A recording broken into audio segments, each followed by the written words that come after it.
Hey guys, welcome to Adulting for Teens.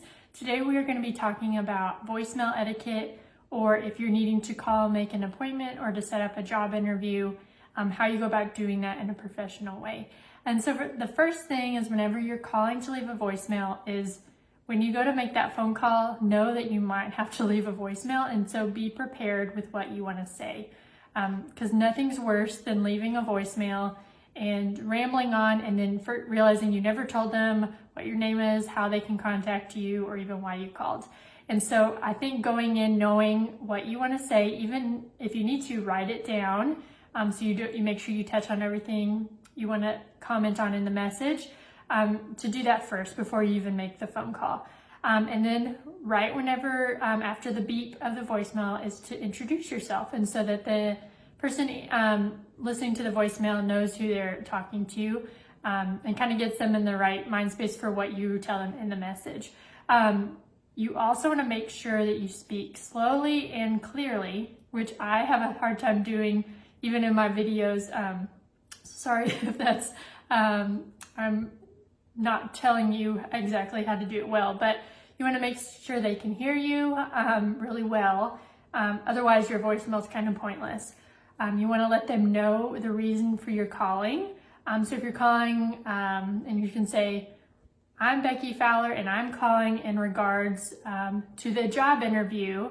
And then that way they know, like, oh, this is an applicant and we can get back with them pretty quickly.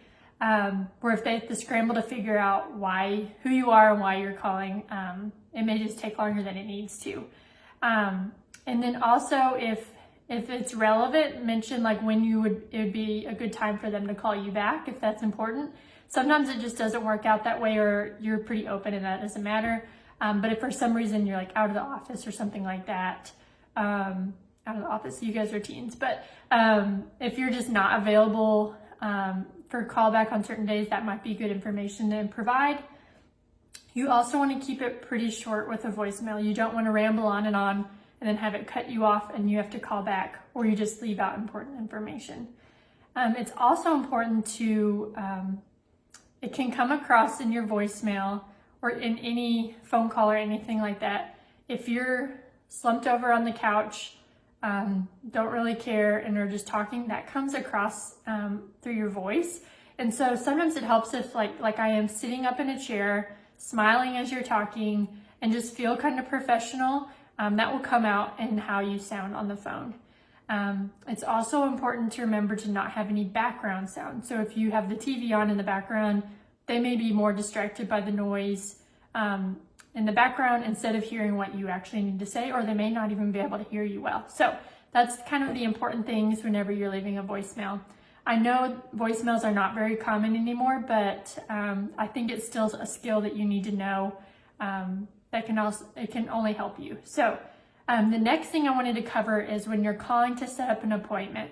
And this may not seem super critical, but I know that it's helped me. These things have helped me. And so the first thing is that if you're setting up an appointment is to either have a piece of paper or even your calendar next to you with a pen. That way, if they say these are the dates we have open and these time slots, you can very quickly see what you have available and if that'll actually work with your schedule. Otherwise, you may end up having to call back, spend more time rescheduling and setting up a different time. And I think, like I said with the voicemail, already go in knowing what days and times work best for you. That way you're not having to go, how about this day? How about that day? And they just kind of throw dates at you. You already know that Tuesdays at 10 a.m. work best. It also is good once you get it all set up, to confirm the date, time, and location.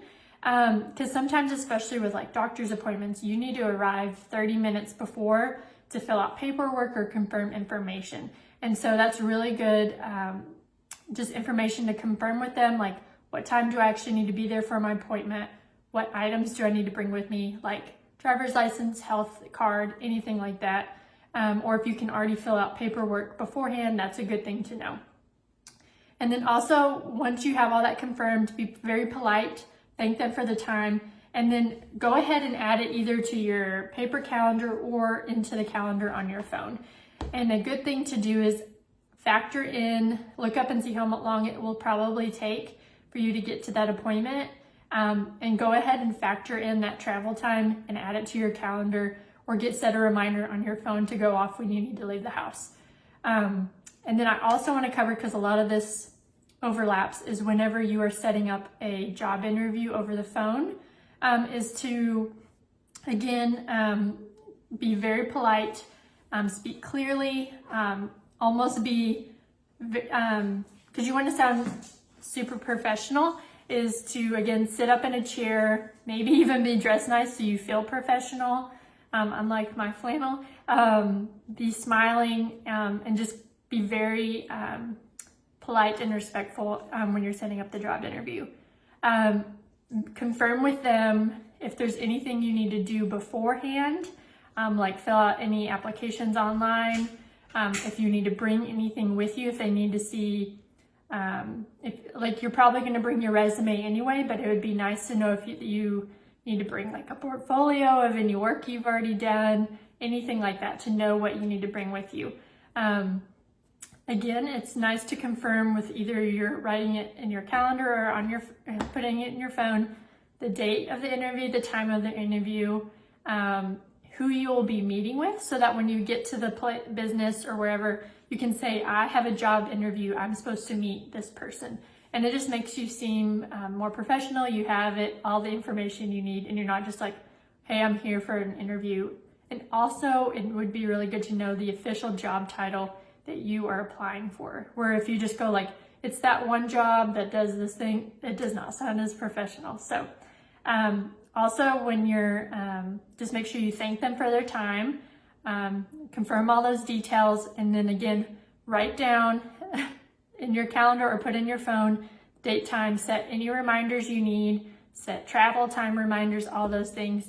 And if you need to make a note in there about like what you need to bring with you, you can do that too. So I hope this is helpful for you guys, and I'm going to try to keep either making the videos myself or have people who know a little bit more about each topic to talk about these different skills you need as you get older. So I hope you guys enjoy.